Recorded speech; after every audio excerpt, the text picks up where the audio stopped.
Hello. Hi, how are you? Good. How are you? I'm well. I'm doing well. Wayne is actually at the vet emergency room with my husband right now, so Oh, could what be doing better. But happened? yes. Well, he ate Christmas lights 2 weeks ago. Okay. And then he was fine, and then he started, throwing up and having diarrhea like a week later, but they don't think it's related. They think he passed everything, but he hasn't stopped having diarrhea and he won't eat right now. So they're doing an ultrasound today to try and figure out What happened? what's going on now. Yes. Yep. So never a dull moment.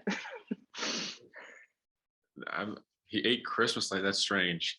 Well, he is very much into cardboard boxes and grabbing them and playing with them. And so it was an unopened box that he grabbed and he chomped down on a few of them. And so we think he ate some of the glass.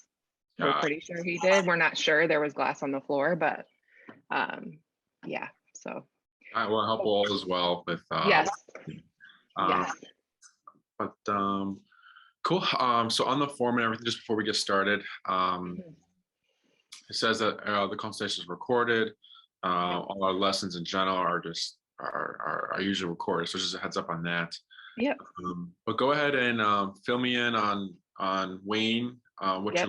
your goals are. I know you had previous training already with the e-collar. Yes.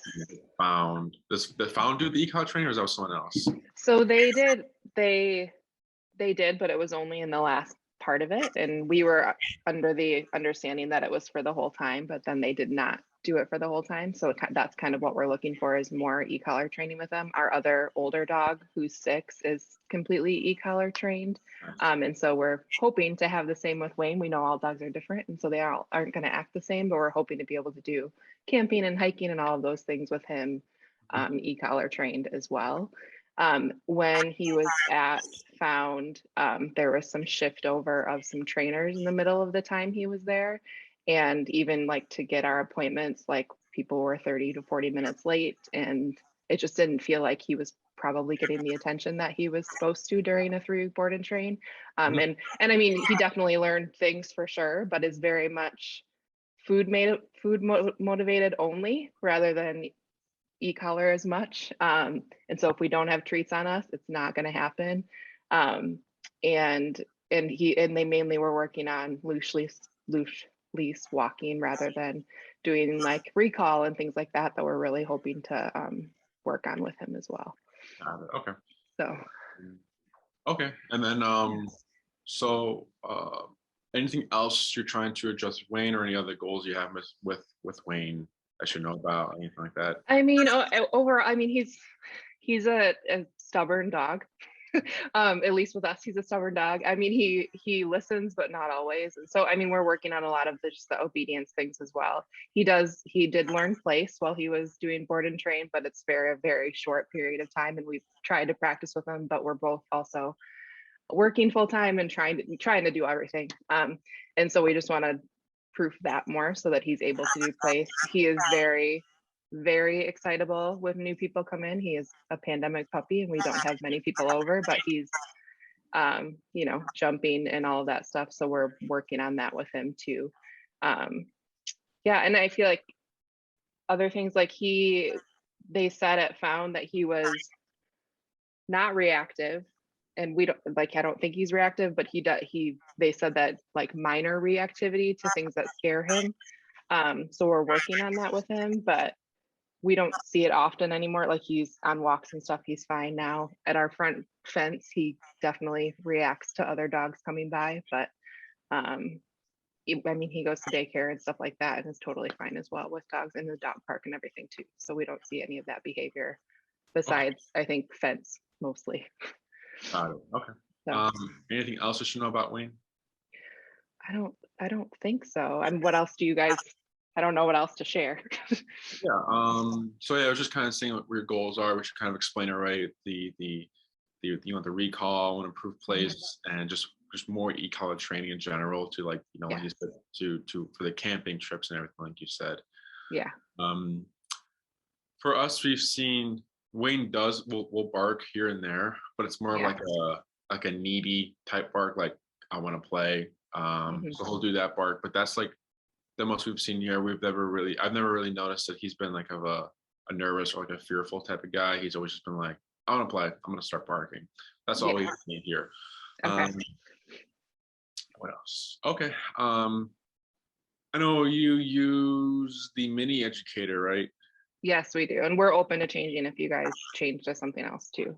We do the mini educator with our other dog as well. So it's easier because we can use both of them on the same remote if we want to. Oh, We normally use 2 separate remotes with them. With our other dog, we had the same remote for them, our other dog that passed away. But with Wayne, we've always used 2. So we're open to changing to a okay. different one if you guys use something different too.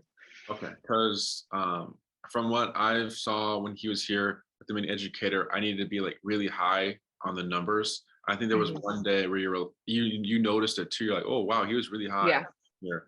That was just a number that he responds to. So there's a something called like low level e-collar work. So that's when trainers work on like 5s or like 10s around that range. And then they only go higher if they need to, but they always just go to 5 no matter what. No matter if the dog's responding or anything like that. If the dog's not responding, they'll go up, but then they have to go back down. So the owner is constantly going up and down, and it's not even the right number because the dog isn't caring about a 5, right? We go to the number appropriate to the dog, not just every dog is going to be a 5. It's just some dogs are operating at 60. That's just their working number. Some dogs will operate at 5. But usually most of the time it's like one dog here and there that are super sensitive to the e-collar stim. The mini educator is also meant for like 30 pounds and under or 40 pounds and under.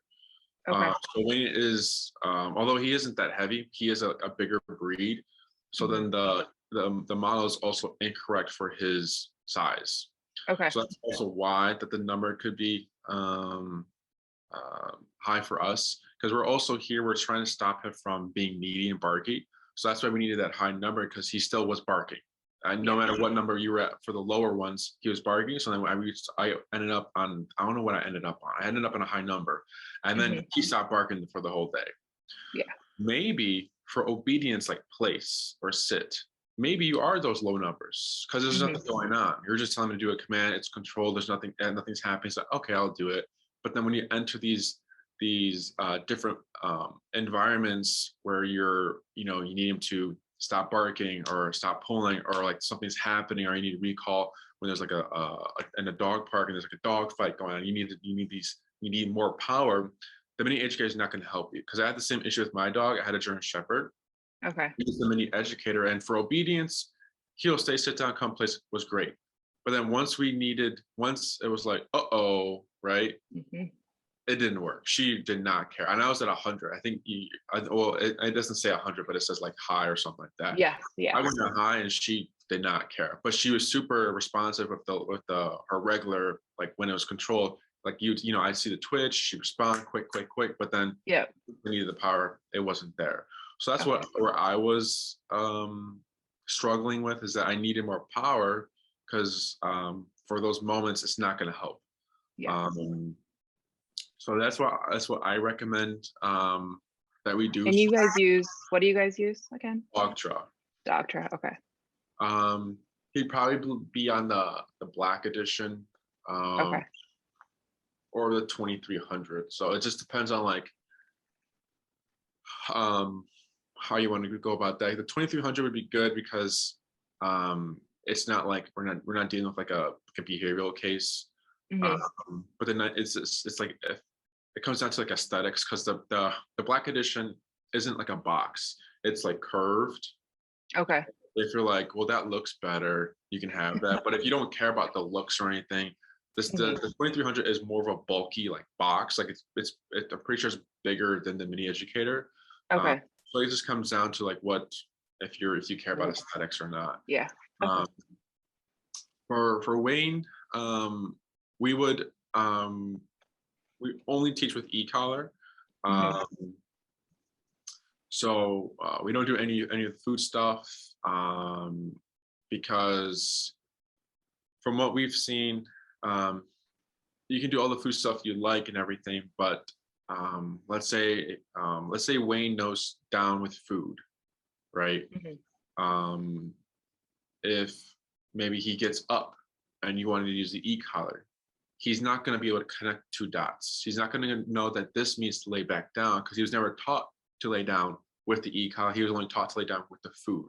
Yeah. So that's why we teach everything all over again with the e-collar, all the commands over again, to let them know that now we're teaching you with the e-collar. We're not using any food. We can still pair food for like reward, but we're not using it for luring or anything like that. Yeah. It's just, oh, you sat, good boy. Oh, you're healing, good boy. Or you went to place, good boy. Here's a reward for that. Yeah. Okay.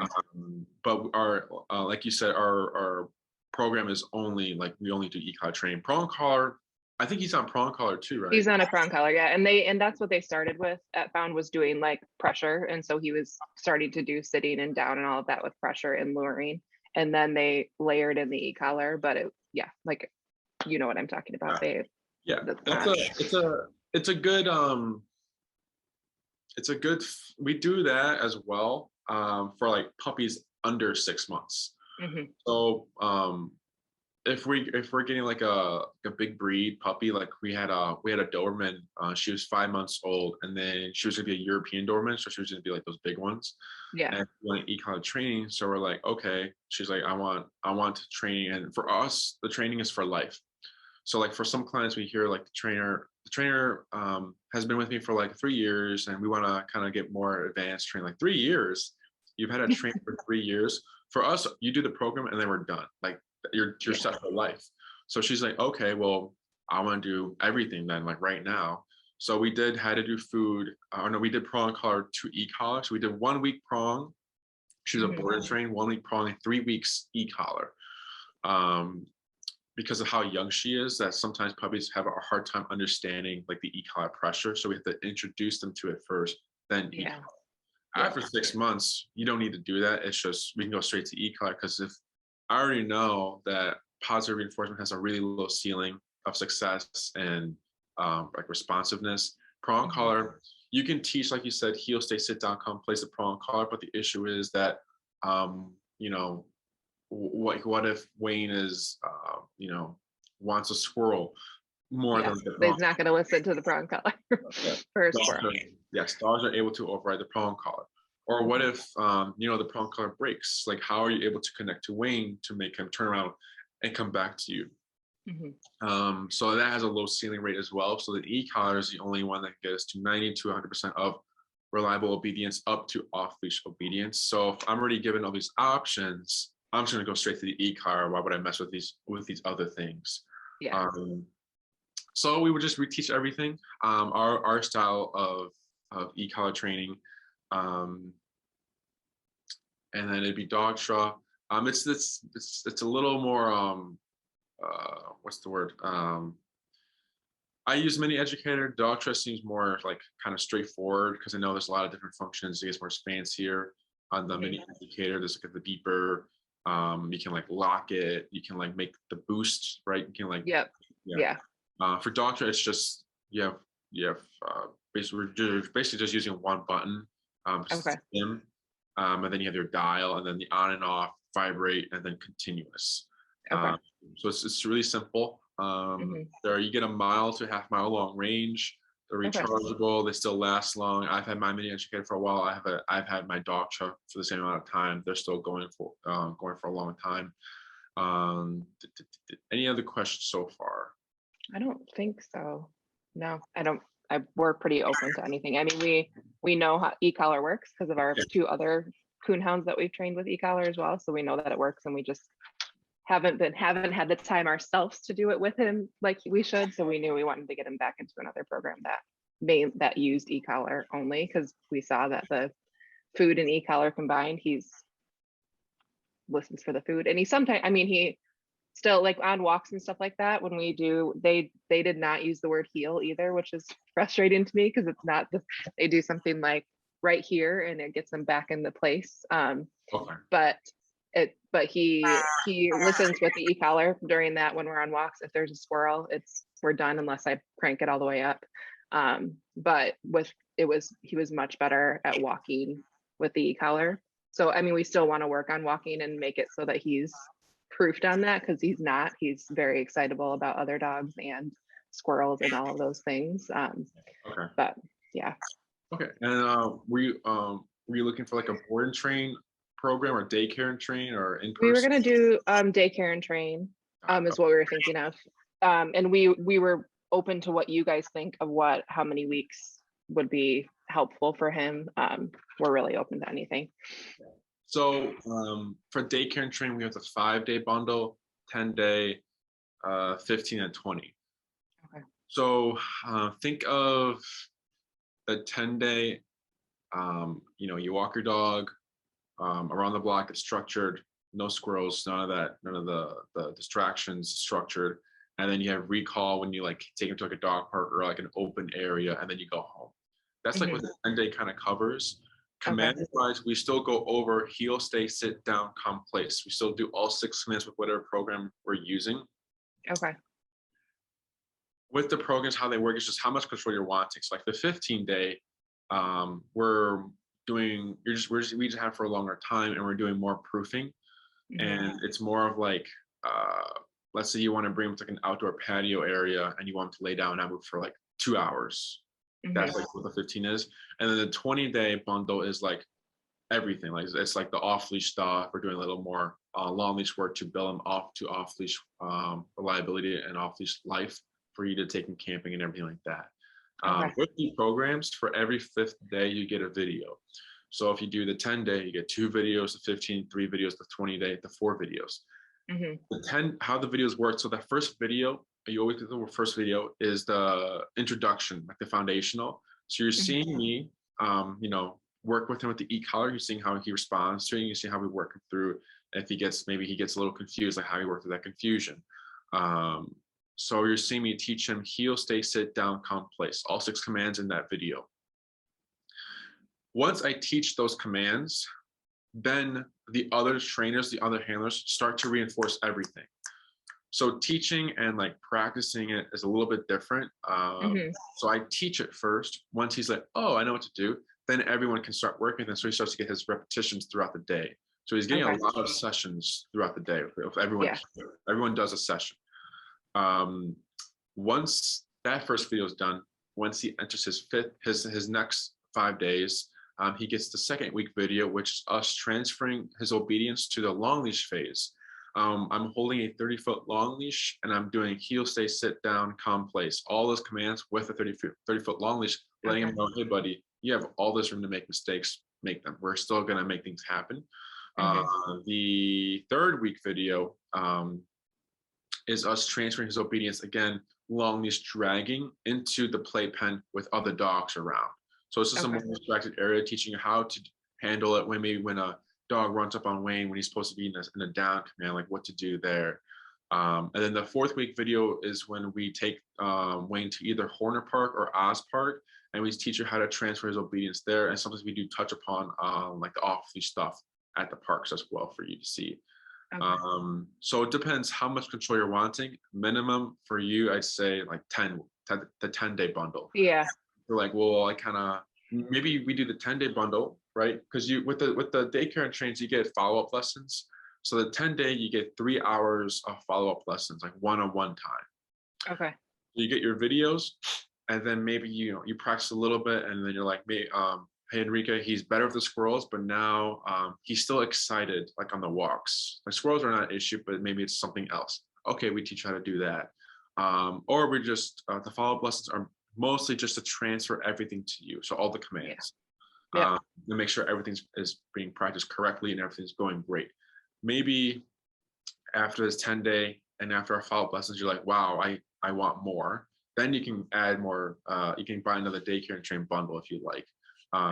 Continue his training to advance it and to get more videos and more one-on-one lessons.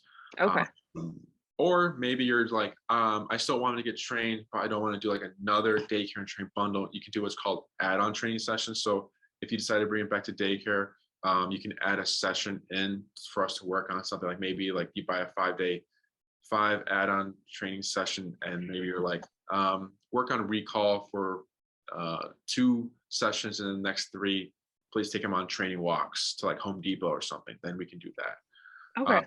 So for his daycare and train, he'll be getting more activity because he's getting trained now.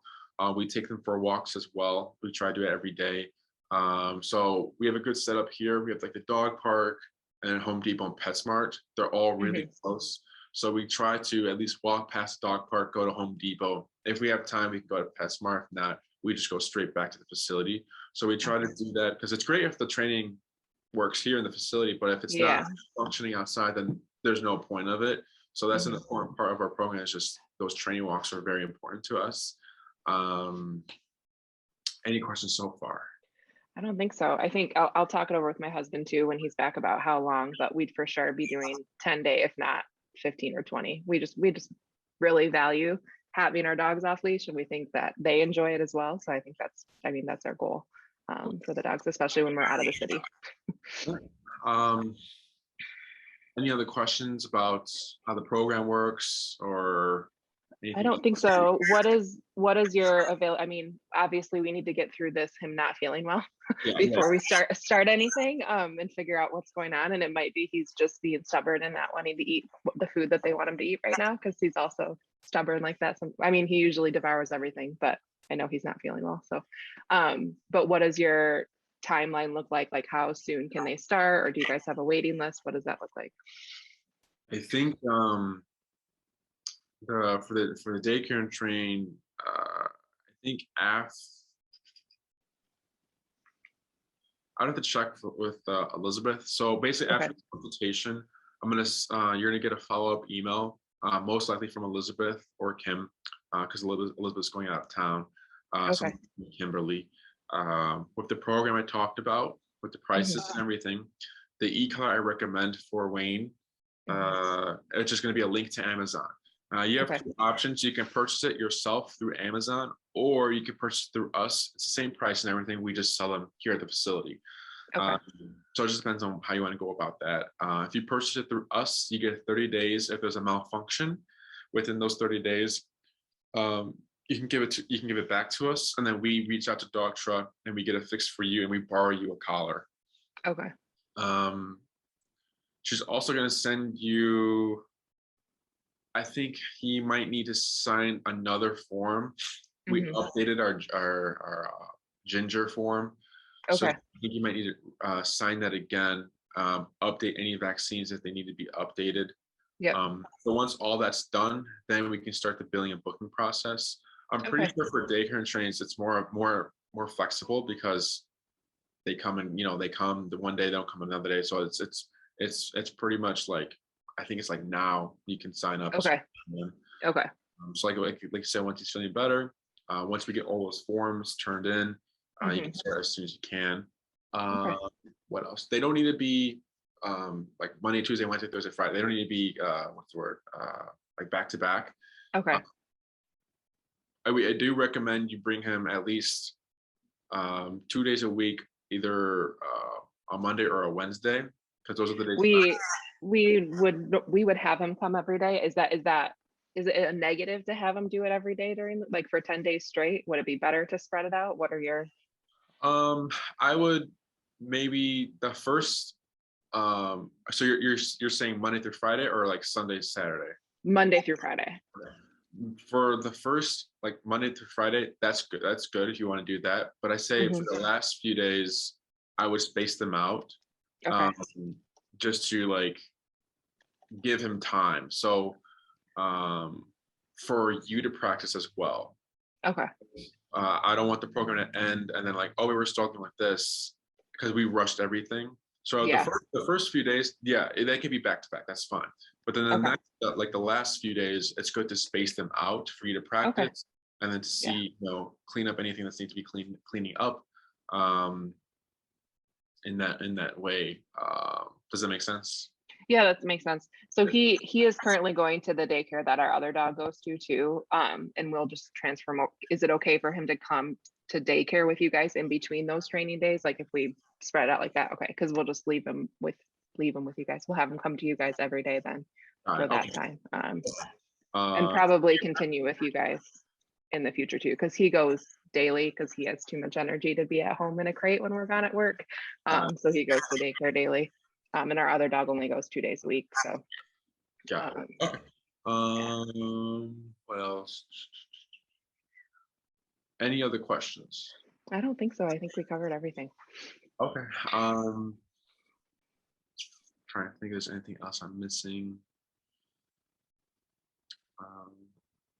And then do you know, like, are you probably already noticed, like, some owners when when we're doing the consultation, they have a question, they ask, like, when does the e-collar come off? When do you know, like, is it on all day? But I'm pretty, are you kind of know, like, it's on when you need it, you know, if you're out, Yeah. it's pretty much on. If you're in the home, then you don't Yeah. really need it.